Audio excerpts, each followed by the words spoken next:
Hello everyone. In prior recordings, I showed a route that I created for people who are new to Subnautica, the kind of people who wish to explore every nook and cranny. I'm thinking that my guide can be adapted for a speedrunning route, so I'm creating this recording to better relay my thoughts with somebody that I'm talking to. So without further ado, let's do it. Alright, so first thing we're going to do is in the prior recording, I did mention following the kelp here around and eventually going all the way over to where that beacon is. That beacon is to an entrance to the JellyMushroom Cave. Now, while I'm going there, I want to show this. This is a behavior of stalkers that I've noticed. They tend to put these piles of scrap metal in one spot. You can see that this one is moving it right now. I'm very fortunate that I started this recording right when they did it. So, essentially what you're doing is you're making a titanium run, and well, other things, because you'll find plenty of the other materials around. So anyways, that's the first one. That's going to be near the Lifepod. You'll run to more kelp areas on your way to this one, using my guide following the route from last time. Now, if you're good enough at navigation, you should be able to do this without using all these landmarkers. You can make a shortcut through this kelp area, but anyways, let's keep going. Oh, look, there's more stalkers taking scrap metal. So, once you get over to here, this is the JellyMushroom Cave that I was talking about, or at least one of the entrances. Now, I have farmed in this area, so it's not going to show on this file, but you can... Oh wait, here's one. You can find the sandstones up and around this area. Same with sandstone. And also there is salt, as you see here. And there's a bigger salt deposit somewhere around here. I can't remember where, but we're not going to worry about it right now. Oh wait, never mind, there it is. So, for my guide the last time around, or I should say I advised going north, slight northwest, to make it to the Aurora Chunk. Now, if you're modifying for a speed run, I think you're gonna have to slingshot yourself northeast because that's where the mountain is. But just for the sake of showing this route all in one recording, I'm gonna go ahead and go this way.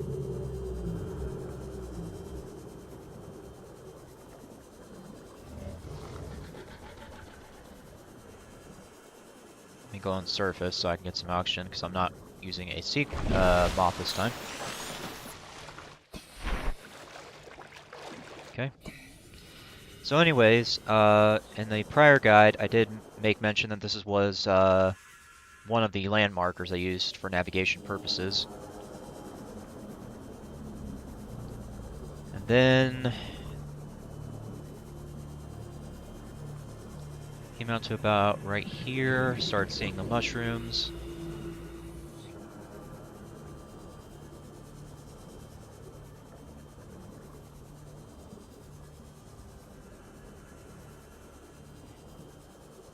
Well, those aren't the mushrooms I'm looking for. There's this 3-pillar formation, I guess you can say. They're in line with each other, with a fourth one sitting right there. There's the Aurora chunk I was looking for.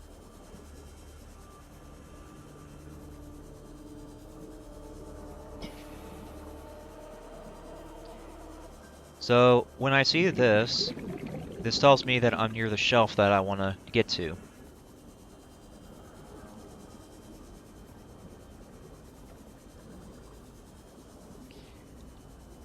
You can see the shelf just right here. There's also some stuff you can farm right here, like this shell outcrop.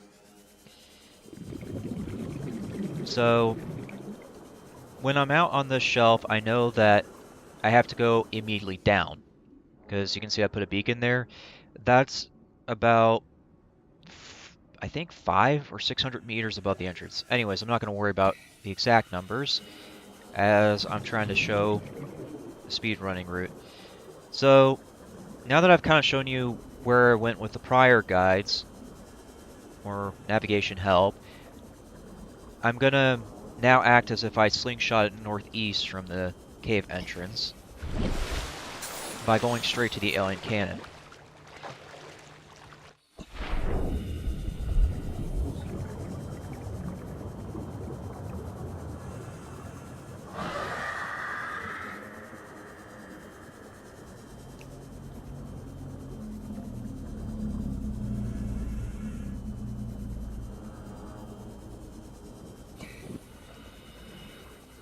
Now, the reason that I was saying slingshot northeast from there is because when you come from the Lifepod, you should get all those scrap metals that I was mentioning earlier, as well as some of the other materials. So once you reach that cave entrance, you should have a bunch of materials before you slingshot northeast to this thing.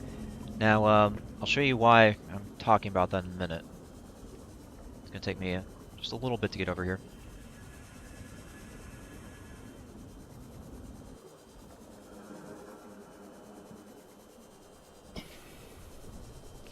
Okay, so here we are at the mountain range. Now, just below the mountain range is this cave right here. You can find an eye stalk in there. And there's, of course, a brain coral, wherever it's called, right there. So, you'll be able to get oxygen from that point. Now, the person I was talking to had their tube over on this side of the alien cannon. Let me just get over there.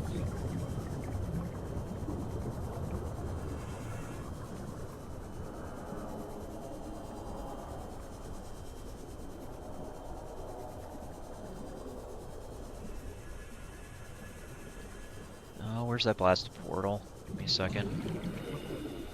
There it is. So they had their tube over by there. Now,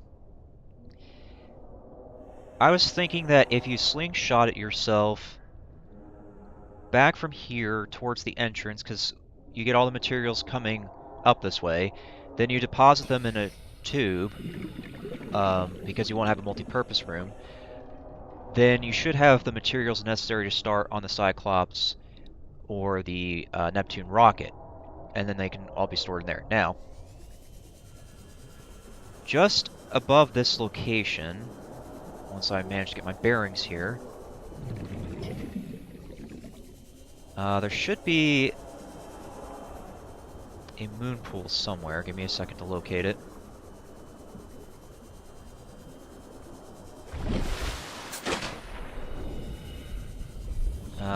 Because I've actually have not tried to alter my route in any shape or form, so this is going to take me a minute to find the moon pool.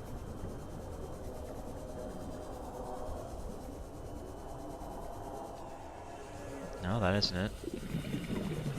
Crap all, where is it? Okay, well, anyways, we're going to have to skip that because I don't know where the moon pool is right now. I know it's over on this side somewhere, I just can't remember where. But the point that I was thinking of is you need the blue tablet to open the second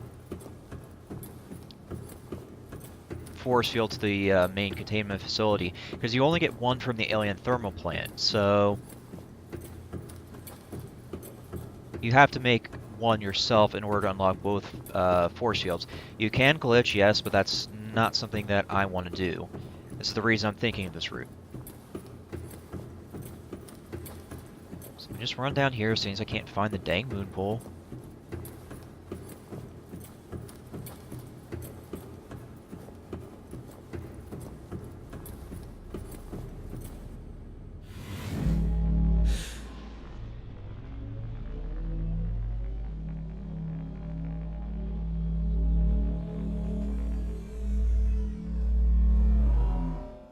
Okay.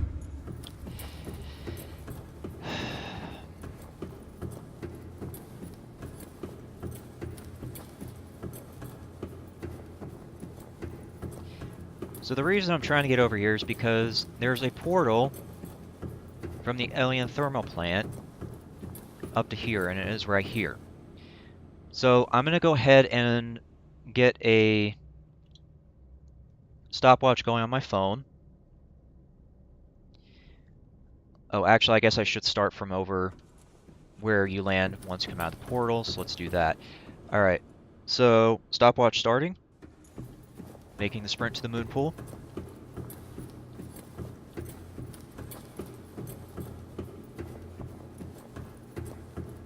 We're at 11 seconds so far. 14. Moon pool.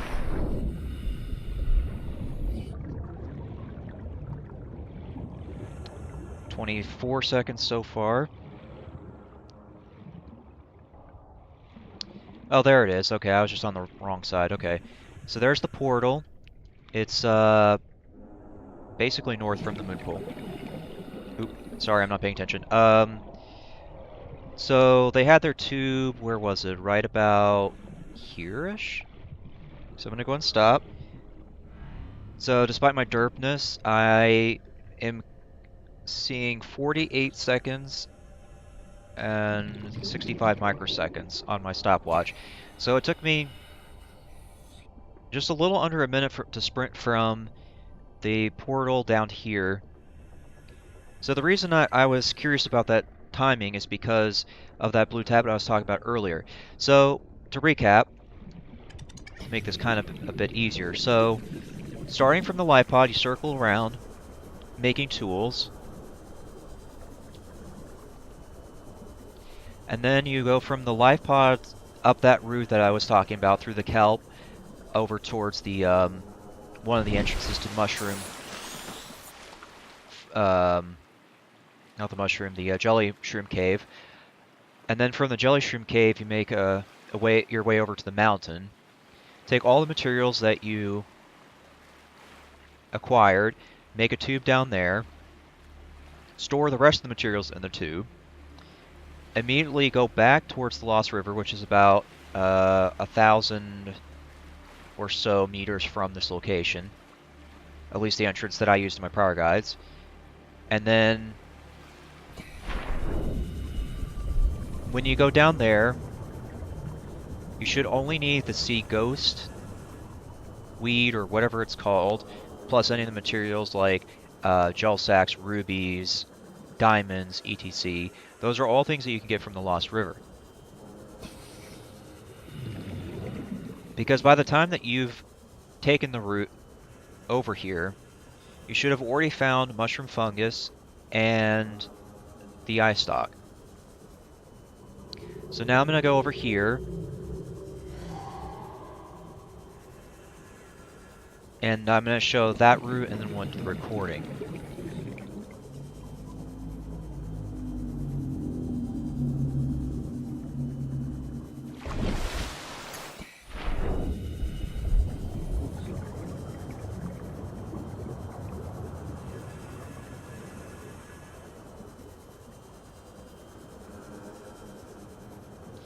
Now I want to be above it before I make a dive because this is going to be a really long dive,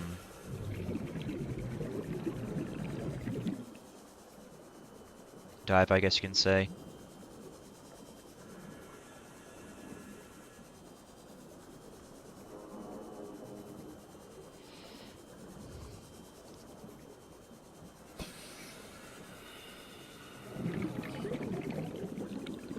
Okay, I should be above it enough. Let me get my oxygen capped out. Okay, diving.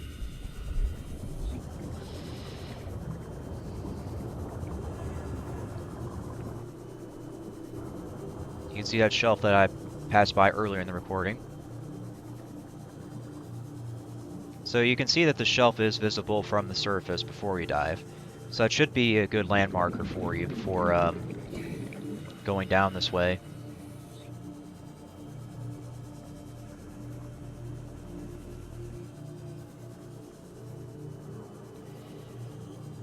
Okay, down this crevice. Ignoring all those spiders. and then you should eventually see this entrance. Now, this is one of 4 entrances to the Lost River. This one's pretty noticeable because it only has one tree with blood oil at the start of it. So anyways, we're going to keep right,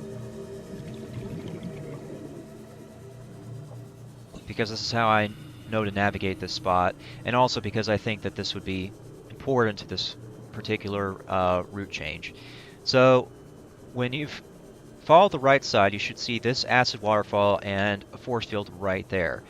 So what we're going to do is we're just going to follow this around. Boom. Grab oxygen. Immediately come right back out, following the right wall. Now, I don't have other oxygen tanks in the inventory. This is something I was learning from the person I was talking to. They said that you can swap out oxygen tanks. So that portal area I just went into probably will save some oxygen on one of your tanks. It's not going to be a straight dive. It's a very quick refill and then back out. So, following the right.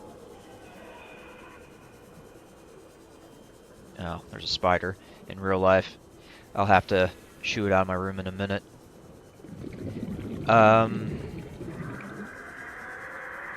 So once you've followed right and come out of that portal area, you should see this big hole. You want to go immediately down.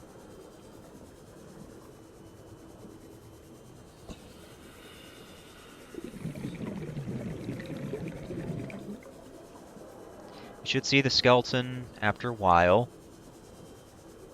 Now, with that skeleton, that tells you to keep right, and you should see this blue tree.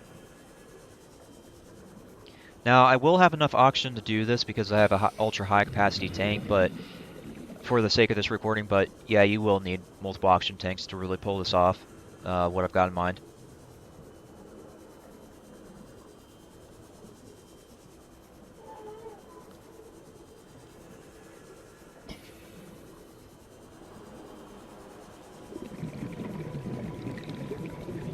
So once you pass the first blue tree, you'll see this lava geyser thing, and yeah, you'll take some damage following near it. It's not really that bad though. Okay, and then immediately after this blue tree, you'll run into some smaller trees right here.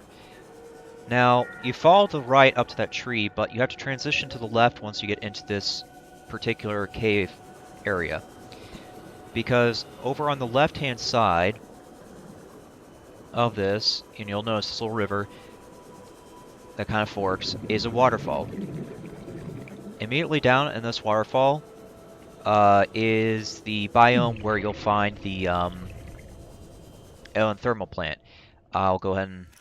Oh wait, I have the thing up, don't I? Yeah, see, look, from right here, the alien thermal entrance is 1,273 meters. So with multiple oxygen tanks, you could get over there, activate the portal, jump back to the mountain range, build the blue tablet, jump back through the portal, swim from the alien thermal entrance, and over to the skeleton, the big hole, and then from the big hole you take the small crevice into the next biome, and that will get you to the main containment facility.